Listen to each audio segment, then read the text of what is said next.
यंदा अक्षय तृतीया कधी आहे? घर, वाहन, सोनं खरेदीसाठी शुभ मुहूर्त काय आहे? असे प्रश्न तुम्हालाही पडलेत का? या प्रश्नांच्या उत्तराबरोबरच अक्षय तृतीयेबद्दल 10 महत्त्वाच्या गोष्टी चला जाणून घेऊया. पण त्याआधी आमच्या चॅनलला सबस्क्राईब करा, बेल आयकॉनला क्लिक करा. तुम्ही जर हा व्हिडिओ फेसबुकवर पाहत असाल तर फेसबुक पेजलाही फॉलो करा. यावर्षी अक्षय तृतीया ही वैशाख महिन्यातील शुक्ल पक्षातील तृतीय तिथीला साजरी करण्यात येईल. पंचांगानुसार ही तिथी 10 मे 2024 रोजी असल्यानं या दिवशी अक्षय तृतीया साजरी केली जाणार आहे. 3.5 मुहूर्तांपैकी एक महत्त्वाचा मानला जाणारा मुहूर्त म्हणजेच अक्षय तृतीया. या दिवशी विवाह, गृहप्रवेश, सोनं खरेदी, वाहन खरेदी यांसारख्या शुभ कार्यासाठी हा दिवस महत्त्वाचा मानला जातो. अक्षय तृतीयेला आखा तीज किंवा अक्षय तीज असंही म्हटलं जातं. अक्षय तृतीयेला यावर्षीचा शुभ मुहूर्त नेमका कोणता आहे? तर यंदा वैशाख शुक्ल तृतीया तिथी शुक्रवार दिनांक 10 मे रोजी पहाटे 4:17 सुरू होणार आहे. ही तिथी शनिवारी 11 मे रोजी मध्यरात्री 2:50 असेल. म्हणजेच उदय तिथीनुसार यंदा अक्षय तृतीया 10 मे रोजी आहे. अक्षय तृतीयेला या दिवशी पूजा मुहूर्त काय असेल? तर अक्षय तृतीयेच्या दिवशी लक्ष्मीनारायण आणि कलशाच्या पूजेला विशेष महत्त्व आहे. अक्षय तृतीयेच्या पूजेचा शुभ मुहूर्त सकाळी 5:33 पासून ते दुपारी 12:18 आहे. अशा स्थितीत आपण आपल्या सोयीनुसार 6 तासाच्या कालावधीत पूजा विधी करू शकता. अक्षय तृतीयेच्या दिवशी रवी योग देखील जुळून आलाय. आता या दिवशी सोनं खरेदी किंवा वाहन खरेदीचा शुभ मुहूर्त काय असेल? तर अक्षय तृतीयेला दिवसभर अबुज मुहूर्त असतो. अक्षय तृतीयेच्या दिवशी सूर्योदयापासून रात्रीपर्यंत कधीही आपण सोनं खरेदी, वाहन खरेदी किंवा घर खरेदी करू शकता.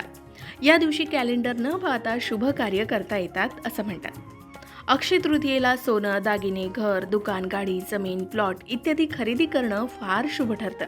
अशातच अक्षय तृतीयेचे काही शुभ मुहूर्त बघूयात. जर सामान्य मुहूर्त सकाळी 5:33 पासून ते सकाळी 7:14 असेल.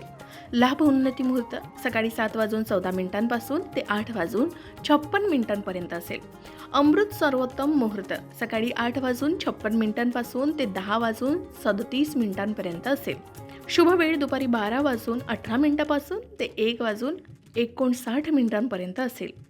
याचबरोबर चरसामान्य मुहूर्त संध्याकाळी 5:21 पासून ते 7:02 असणार आहे.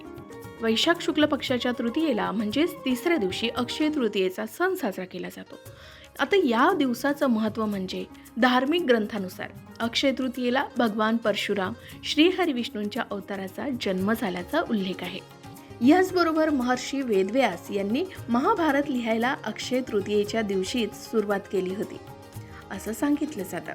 शिवाय महाभारताला 5व्या वेदाची संज्ञा दिली गेली असून यात भगवद्गीतेचाही समावेश आहे. म्हणून या दिवशी गीतेच्या 18व्या अध्यायाचं पठण करण्यात येतं. शिवाय अक्षय तृतीयेच्या दिवशी देवी अन्नपूर्णेचा जन्मदिवस मानला गेलाय. म्हणून या दिवशी देवी अन्नपूर्णेचा जन्मोत्सव सुद्धा साजरा केला जातो. या दिवशी देवी अन्नपूर्णेची पूजा केल्यानं जेवणाची चव अनेक पटींनी वाढते आणि घरात कधीही धान्याची कमतरता राहत नाही अशी मान्यता आहे. शिवाय या दिवशी गरजूंना अन्नदान करावं असं सुद्धा सांगितलं जातं. याचबरोबर एका आख्यायिकेनुसार माता गंगा अक्षय तृतीयेच्या दिवशी पृथ्वीवर आली होती. राजा भगीरथानं हजारो वर्ष कठोर तपश्चर्या करून आपल्या पूर्वजांच्या उद्धारासाठी भगवान शंकरांच्या कृपेनं गंगा पृथ्वीवर प्रकट झाली.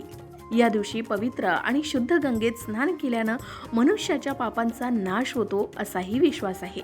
आता अक्षय तृतीय ही तारीख इतकी शुभ का असते? कारण या दिवसावर अशा अनेक आख्यायिका सांगितल्या जातात. यावर्षी अक्षय तृतीया 10 मे रोजी आहे. शुक्रवार येतोय. या दिवशी अनेक जण दिवाळी आणि धनत्रयोदशी सारख्या मोठ्या प्रमाणावर खरेदी करत असतात.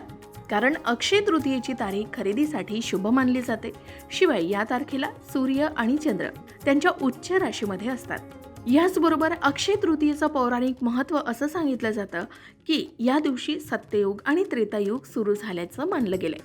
द्वापर युगाचा शेवट आणि महाभारत युद्धाचा शेवटही याच तारखेला झाला अशीही मान्यता आहे. शिवाय भगवान श्रीहरी विष्णूंचा नर नारायण अवतार हयग्रीव परशुराम यांचा अवतारही याच तिथीला झाल्याचं सांगितलं जात आहे. असं मानलं जातं की अक्षय तृतीयेच्या दिवशी केलेले कार्य हे खूप शुभ फलदायी आणि आशीर्वाद देणारे ठरू शकतात. म्हणूनच या दिवशी अनेक जण नवीन व्यवसाय सुरू करतात आणि भरपूर खरेदीही करतात. परंतु या दिवशी शुभफल मिळण्यासोबतच अशुभ परिणामही मिळू शकतात. म्हणून अक्षय तृतीयेच्या दिवशी आपण कोणतीही कामं केलीत तर त्याचं फळ आपल्याला नक्कीच मिळतं. आता अक्षय तृतीयेच्या दिवशी आपण जर कोणतंही काम कराल त्याचं फळ आपल्याला नक्कीच मिळेल असं म्हटलं जातं. त्यामुळे या दिवशी कोणतंही वाईट किंवा चुकीचं काम अजिबात करू नये, कारण त्याचे परिणाम आपल्याला नक्कीच अनुभवायला मिळू शकतात. शिवाय आधी सांगितल्याप्रमाणे अक्षय तृतीयेला खरेदीसोबतच दानाचंही अनन्य पटींनी महत्त्व आहे, कारण हा दिवस सत्कर्म जमा करण्यासाठीही सर्वोत्तम मानला जातो. म्हणून या दिवशी आपल्या कर्म, सेवा, दान इत्यादींद्वारे मानव धर्माचं पालन करावं. अक्षय तृतीयेला जव दान करणं हे सोनं दान करण्यासारखं मानलं जातं. यासोबतच या दिवशी जमीन, सोनं, पंखा, छत्री, पाणी, सातू, कपडे इत्यादींचं दानही करता येतं. आपले यथाशक्ती या वस्तू नक्की दान कराव्यात. त्याचं फळ आपल्याला या दिवशी नक्कीच मिळू शकतं. शिवाय असंही म्हणतात की अक्षय तृतीयेच्या दिवशी रोहिणी नक्षत्र असेल तर या दिवसाचं महत्त्व हजारो पटींनी वाढतं. आणि यावेळी 10 मे रोजी अक्षय तृतीयेच्या दिवशी सकाळी 10:47 रोहिणी नक्षत्र असणार आहे. अक्षय तृतीयेच्या दिवशी 4ही धामांमध्ये एकाच श्री बद्रीनारायणाचे दरवाजे उघडले जातात असं सांगितलं जातं. याचबरोबर वर्षातून एकदाच अक्षय तृतीयेला बांके बिहारीचे पाय वृंदावनात दिसतात अशी ही मान्यता आहे. तर अशा प्रकारे यंदा अक्षय तृतीया नेमकी कधी आहे, घर, वाहन, सोनं खरेदीसाठी शुभ मुहूर्त काय आहेत आणि अक्षय तृतीयेच्या महत्त्वाच्या गोष्टी आपण या व्हिडिओमधून जाणून घेतल्यात. याही व्यतिरिक्त अक्षय तृतीये संबंधित आणखी काही माहिती तुम्हाला आहे का? कमेंटमध्ये नक्की सांगा. अशाच प्रकारच्या माहितीपूर्ण व्हिडिओसाठी लोकमत भक्ती चॅनलला नक्की सबस्क्राईब करा आणि बेल आयकॉनला क्लिक करा, म्हणजे आमच्या नवनवीन व्हिडिओचं नोटिफिकेशन तुम्हाला मिळत राहील. तसेच योग्य आध्यात्मिक मार्गदर्शनासाठी लोकमत भक्तीच्या फेसबुक पेज आणि इन्स्टा पेजला लाईक आणि फॉलो करायला विसरू नका.